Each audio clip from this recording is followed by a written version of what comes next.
What has your mother done that you find unforgivable? 3 months after finishing high school, I found out I was pregnant. My mom told me, have an abortion or leave the house. In tears, I phoned a close friend to share what happened. Her response, even 13 years later, remains deeply meaningful to me.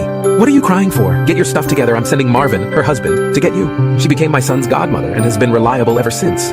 Fortunately, there's never been a need for financial support for him, but she still spoils him with gifts, love, and affection. As for my mom, she loves him, not like her other grandkids, but she does love him. He's 13, well-behaved, very well-mannered, yet he has never spent a weekend with her.